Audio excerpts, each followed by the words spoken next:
Alright guys, so here's the door. Let me show you a closer up look of it. I'm just gonna give you some panoramics of the edges. I mean, the whole framing here is just dipped down. I don't know how the hell I'm gonna fix that. But you see, this is closed, and there's a gap here. Not to mention, the outside of the thing is just coming apart.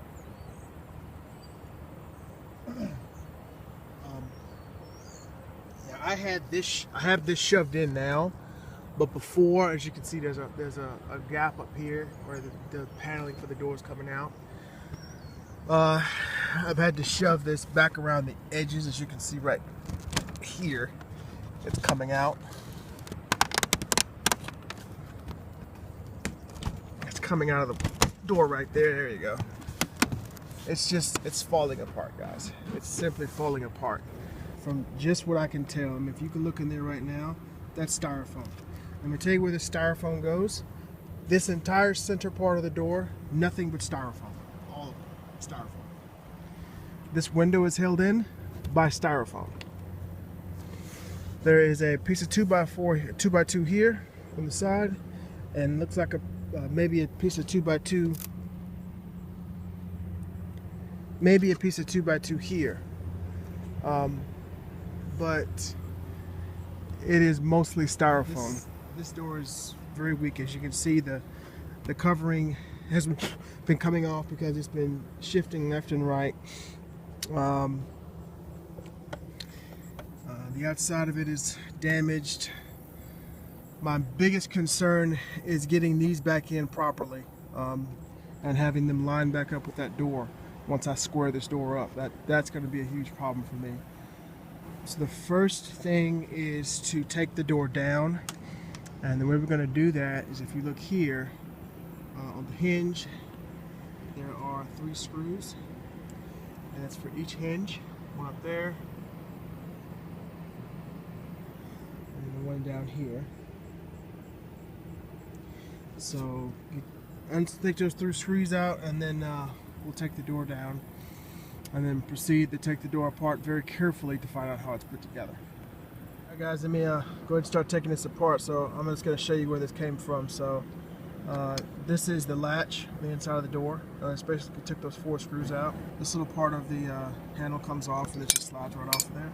So as we can see, there is actually wood right here. It looks like 2x4.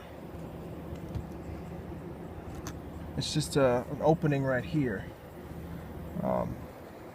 That's not done very well, but done indeed. So let's go ahead and take this latch off and see if we can get everything else off of here. Alright guys, so I've taken the outside of this off. Now what I'm going to do is take the screws out of here and take this handle off here, and let's see if I can get a better look at what it looks like on the inside here.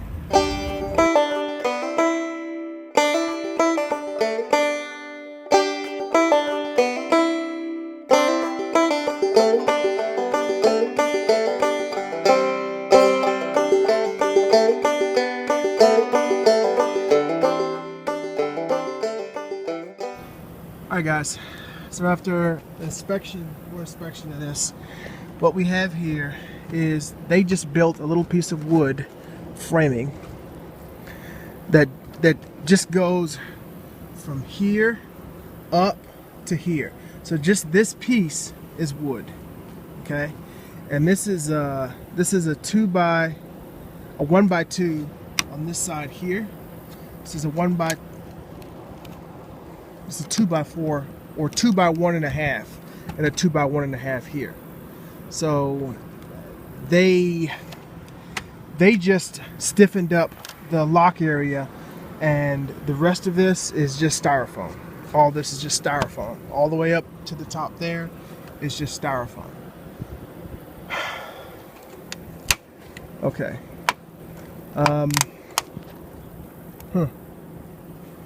Alright guys, so what I did is I took my latch here, and I went in and WD-40'd a lot of the moving parts inside of that latch. Standard fix the world WD-40, just to loosen up the the latch on this guy. It moves a lot easier now. Before it was really stiff, so I don't need to do any WD-40 on this lock here because this is a brand new lock. I just put this on maybe 2 months ago, so I know that lock's fine. So I'm just trying to do some pre-maintenance here right now while I figure out how I want to go about taking this door down.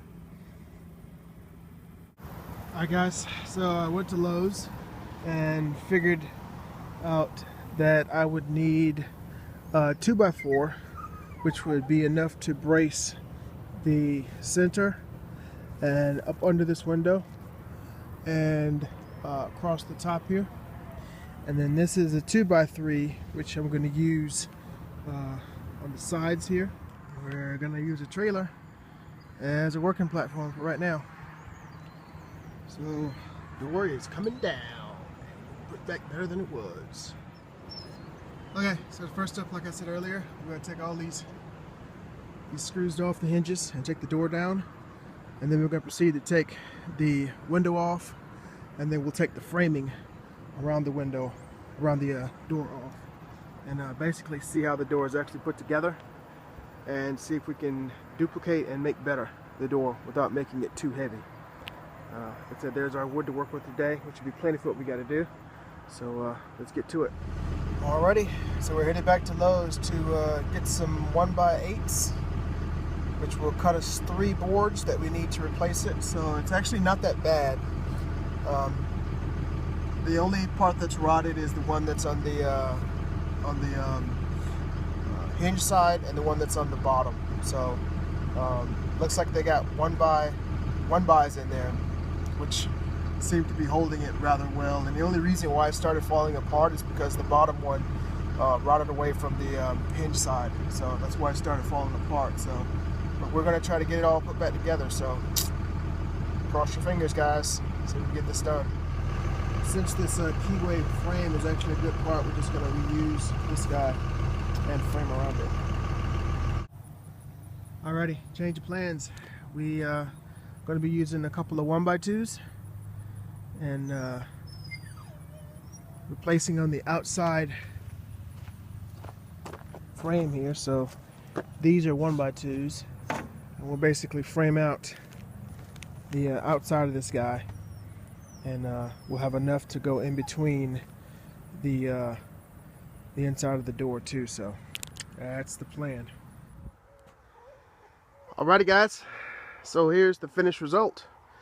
Let's zoom in a little bit and let me show you exactly what we did. Alright guys, so first of all, I apologize for not being able to show you the exact workings of the door, how we put it back together piece by piece. I had a very good friend of mine that was actually helping me out, and he is not one to be on camera, so I didn't videotape him. So basically we just kind of put it back together and set her back up here. So I'm just going to go through some of the things that we had to do to kind of give you an idea of what had to be done to fix it. First thing, I'm going to show you guys exactly where the problem was. The problem was only on 2 sides of the door, okay? At the bottom here, this completely bottom strip of board here was completely rotted, and this was rotted about halfway up. So what we did is we replaced that strip and that strip, and I believe we did it with 1x2s.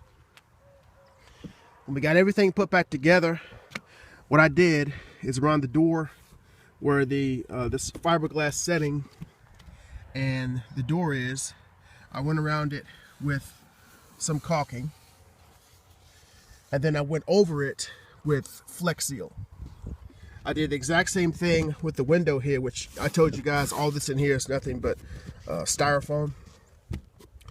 But right here, I went in and I put some caulking in behind this window, which seals with this fiberglass, and then I went over it, as you can see, the spray, the overspray with Flex Seal. I did the exact same thing with the inside. I went over it with caulking, and then I went over that with Flex Seal, which is where you see the drippage at. Now I know a lot of you guys are looking at this going, man, that looks messy and disgusting, but I don't give a shit, okay? This thing was not given to me in the greatest condition, and my goal right now, until I decide to rebuild this thing, is to make sure that it does not leak anymore, okay? Fix things that are obviously wrong with it that need to be fixed because it's not operational, and I need it, like the door functioning properly and locking like it's supposed to without somebody breaking in. So we sealed that back up, and I did the exact same thing with both the locks and the door latches. Went around it with caulking and then around with Flex Seal again. Again, this looks dirty and nasty, but the bitch is not going to leak anymore. So if we look on the inside here, I want to show you something. This is where all the screws went in here. Let's just focus on that. Now these are new screws. What happened is I showed you before that for some reason some of this was rivets. So we had to take the rivets out, and then in places where there were rivets we put screws, and this is what you see right here. In other places where we just needed more connection to it, we added in a couple of different screws. So there's a screw here, some screws all along here. We put in about 4 or 5 screws along the side just to make sure that this metal brace has a good connection with the wood on the side here. And everywhere else where the screws were rotted, as you can see here, we just went around it and made sure that we had new screws in the side there where the new wood was at there. Didn't do too much with the inside. We have a seal on the outside of the door, so a cover here and a seal here, so we didn't do too much with it. Basically the seal is going to keep it from raining on the inside. I was just concerned about the water getting on the inside and rotting it out faster. Now this is a 1989. This door has never been fixed. This is 2016, about to be 2017. I think I can go another 10 years with this door before I have to replace it again, because I'm taking care of it and nobody else is. Oh, the other thing I had to show you guys. When we put the lock back in, this is the new lock. We put the lock back in, we had a bit of an issue. Underneath my camper, the door is not shimmied correctly, so I have to kind of alter it to make sure that it closes and opens like it's supposed to. But anyway, we had a problem here with the lock lining up. So we had to drill out the lock here and the metal to make sure that it actually fit back in there correctly. I wanted to make sure that it went deeper. The lock that I put in there didn't go very deep, so I wanted to make sure it went deeper, so we just drilled it out a little bit more, filed out the metal a little bit. It doesn't look pretty, but it works, locks, and it stays that way. Other than that, guys, that's pretty much it. The door is now very sturdy. I don't have to worry about the fiberglass coming off of the edges like that. Like I said, it's all sealed, wrapped in behind the metal framing there, and everything's screwed down, so we're actually good to go. And that is basically, in a nutshell, how I replace the front door of your camper, guys. I'm sorry I couldn't get you guys the extensive, this is how you replace this and this length, and like I said, I think we use 1x2s, 1x, but you know, that happens sometimes. You get in situations where you want to film and you're a YouTuber and people don't want to be on camera, so you have to do what you have to do. But basically, guys, that's it.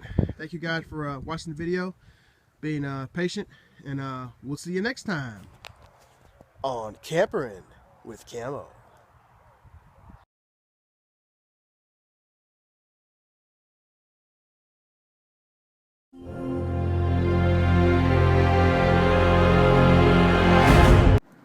It's your boy.